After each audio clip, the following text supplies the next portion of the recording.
चार में हूं आपके साथ त्रिशला यादव। रुख करेंगे खबरों का। दिल्ली की हवा और जहरीली हो गई है। वायु गुणवत्ता सूचांक गंभीर श्रेणी में पहुंचा है। केंद्रीय प्रदूषण नियंत्रण बोर्ड ने रिपोर्ट जारी की है। AQI 400 के पार पहुंचा। वायु गुणवत्ता सूचांक गंभीर श्रेणी में पहुंचा। केंद्रीय प्रदूषण नियंत्रण बोर्ड ने जारी किया रिपोर्ट। दिल्ली का औसतन AQI 400 के पार। दिल्ली की हवा हुई जहरीली। वायु गुणवत्ता सूचांक गंभीर श्रेणी में पहुंचा। त्योहारों के पहले ही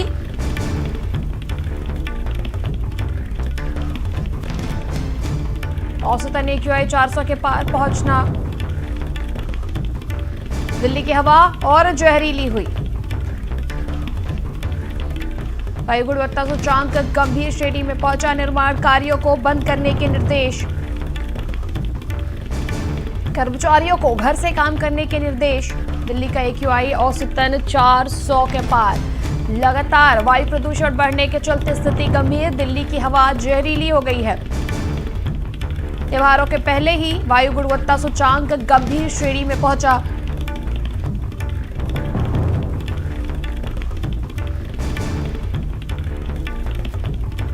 संवाददाता संजय चौहान अधिक जानकारी के लिए हमारे साथ जुड़ चुके हैं। संजय, अभी सारे त्योहार बाकी हैं, उसके पहले AQI गंभीर स्थिति में पहुंच गया है। AQI 400 के पार है दिल्ली में।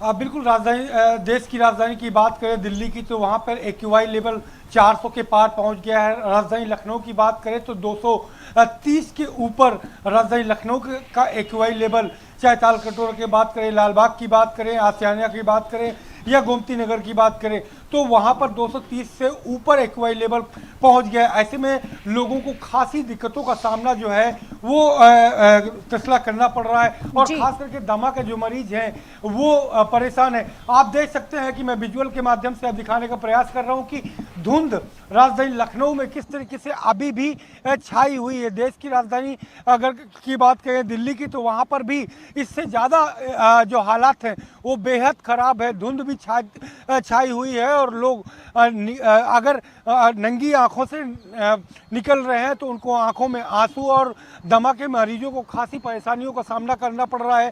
सांस लेने में भी दिक्कतों का सामना करना पड़ रहा है। तो AQI लेवल के ख़राब होने से ये जो जहरीली हवाएं चल रही हैं उससे खासा असर जो है वो लोगों की सेहत पे पड़ रहा है। तस्ला तो हालात बेहद ख़राब हैं। हालांकि एहतियातन निर्माण कार्यों को बंद किए जाने की बात की गई है, आदेश जारी किए गए हैं, लेकिन फिलहाल स्थितियां खराब हैं और लोग परेशान लगातार हो रहे हैं, क्योंकि AQI लेवल की वजह से लोगों को दिक्कतें हो रही हैं, और ख़ास करके जो मरीज हैं, पेशेंट हैं, उन्हें खासी परेशानी आ रही है। तो चाहे देश की राजधानी दिल्ली की बात कर ले या प्रदेश की राजधानी लखनऊ की बात कर ले, वहाँ पर भी दोनों जगह पर हालात ख़राब हैं। और अभी दीपावली नहीं आई है। दीपावली में जिस तरीके से त्यौहार लोग मनाते हैं और जिस तरीके से लोग पटाखे फोड़ते हैं, उसके बाद हालात बेहद और ज़्यादा खराब होने की उम्मीदें जताई जा रही हैं। तस्ला बिल्कुल, लगातार वायु प्रदूषण की जो वायु गुणवत्ता है उस सूचांक गंभीर श्रेणी में पहुंच रहा है। केंद्रीय प्रदूषण नियंत्रण बोर्ड ने भी रिपोर्ट जारी की है। संवाददाता दानिश हमारे साथ नोएडा से जुड़ चुके हैं। दानिश, लगातार हवाएं जहरीली हो रही हैं। दिल्ली के साथ साथ दिल्ली के आसपास के इलाकों में भी इसका गंभीर असर देखने को मिल रहा है। बिल्कुल, देखिए, जिस तरीके से हर साल अक्टूबर, नवंबर, दिसंबर में इस तरीके के हालात बन जाते हैं, और अब ग्रैप जो सिस्टम है उसका जो चौथा चरण है वो भी आज से लागू हो गए। यानी कोई भी निर्माणाधीन जो कार्य हैं वो नहीं हो सकते। साथ ही जो डीजल की गाड़ियां हैं उन पर भी कहीं ना कहीं अंकुश लगाने की तैयारी करी जा रही है। साथ ही जो खुले में जो कूड़ा जलाते हैं उन पर नियम लागू किया जा रहा है। उनके ऊपर बाकायदा पेनाल्टी भी लगाई जाएगी। जाहिर सी बात है कि 400 से अधिक AQI पिछले अगर 10 दिनों की बात करें तो 400 से ऊपर ही AQI जा रहा है। नोएडा, ग्रेटर नोएडा, ये पूरा जो क्षेत्र है NCR में सबसे ज़्यादा प्रदूषित है और कहीं ना कहीं कुछ स्कूलों की अब छुट्टी तक कर दी गई है। दिल्ली में स्कूल बंद हो चुके हैं, नोएडा में भी कुछ स्कूलों ने अपनी तरफ से जो है स्कूल बंद कर दिए हैं। बड़ा सवाल ये खड़ा होता है कि जिस तरीके से प्रदूषण फैल रहा है, क्योंकि एयर पोल्यूशन की सबसे ज़्यादा जो दिक्कतें होती हैं वो बुजुर्गों को होती हैं, बच्चों को होती हैं। खासकर जो अस्थमा के मरीज़ हैं, सांस के जो मरीज़ हैं, उनको सबसे ज़्यादा दिक्कतों का सामना यहाँ पर करना पड़ता है। और अभी दिवाली का समय है, दिवाली अभी आई नहीं, उससे पहले आप खुद सोचिए कि उससे पहले अगर AQI 400 के पार जाता है तो जब दिवाली के बाद क्या हालात होंगे। अभी सर्दी नहीं पड़ी है लेकिन पूरा जो शहर है वो धुंध में निपटा होता है, ऐसा लग रहा है कोहरा है, लेकिन वो कोहरा नहीं होता। वो जो पोल्यूशन है वो उसकी जो चादर है, सफ़ेद चादर, वो लिपटी पूरा शहर उसमें लिपटा होता है। लगातार कई पाबंदियां लगाई गई हैं, निर्माणाधीन कार्यों पर रोक लगा दी गई है, साथ ही जनरेटरों पर तो रोक पहले से ही है। तो अब ये जो चौथा चरण ग्रैप सिस्टम का लागू हुआ है उसमें कोशिश करी जा रही है कि हाँ कुछ AQI बराबर किया जाए।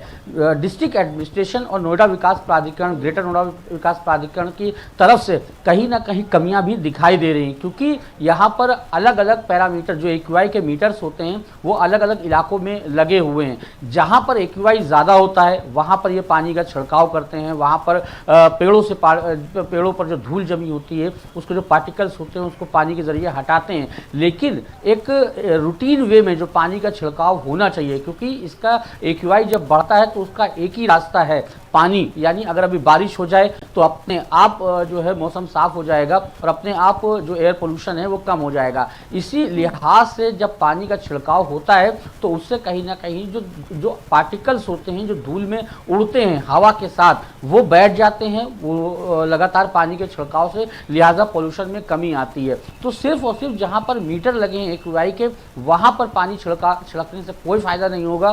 पूरे शहर में इस तरीके की प्रक्रिया चलाई जानी चाहिए, पूरे शहर में कहीं ना कहीं छिड़काव होनी चाहिए। सिर्फ कुछ मुख्य इलाकों में ही छिड़काव किया जा रहा है, हर जगह छिड़काव नहीं किया जा रहा है। इससे साफ तौर से जो AQI है वो रुकने का नाम नहीं ले रहा है। कल जो पर्यावरण के प्रमुख सचिव थे मनोज कुमार, वो खुद ग्रेटर नोएडा पहुंचे थे और उन्होंने काफ़ी ज़्यादा चिंता जताई है। उन्होंने कई जगहों का निरीक्षण किया, कई इलाकों का निरीक्षण किया और करने के बाद चिंता जताई कि हाँ जिस तरीके से इलाके के हालात हैं वो कहीं ना कहीं पोल्यूशन को बढ़ाने को लेकर सक्षम है और उसको कम करने के लिए कोई भी जो है कदम नहीं उठाए जा रहे हैं। उन्होंने बाकायदा CEO ग्रेटर नोएडा के साथ जो है मुलाकात करी, उनके साथ बैठक करी, नोएडा आए, नोएडा में उन्होंने मुलाकात करी, यहाँ पर पर्यावरण विभाग के अधिकारियों के साथ बैठक करी। नरेंद्र मेरठ से हमारे साथ जुड़े, हम नरेंद्र का रुख करेंगे। नरेंद्र, वायु गुणवत्ता सूचांक गंभीर श्रेणी में पहुंचा है, क्या कुछ स्थिति मेरठ की और किस प्रकार से वहां पर तमाम प्रिकॉशंस लिए जा रहे हैं, पानी का छिड़काव किया जा रहा है? नरेंद्र, मीटर लगे हुए हैं जिनमें से एक पल्लवपुरम में है जहां पर वायु गुणवत्ता का जो इंडेक्स है वो 326 है।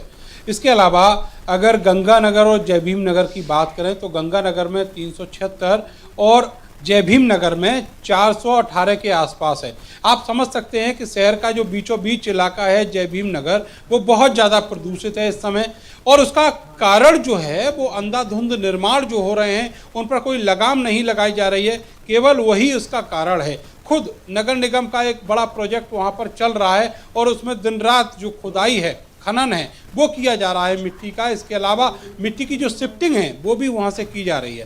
तो कोशिश ये रहनी चाहिए कि जब ग्रेप 3 लागू है, NGT और सुप्रीम कोर्ट की जो मॉनिटरिंग अथॉरिटी है उसने एकदम क्लियर कर दिया है कि ये चीज़ें जो हैं वो इस समय बैन रहेंगी। उसके बावजूद भी जो जिला प्रशासन है, पॉल्यूशन कंट्रोल बोर्ड है, नगर निगम है, मेरठ विकास प्राधिकरण है, किसी के कान में जू नहीं रेंग रही है कि वो कोई भी कदम उठाए।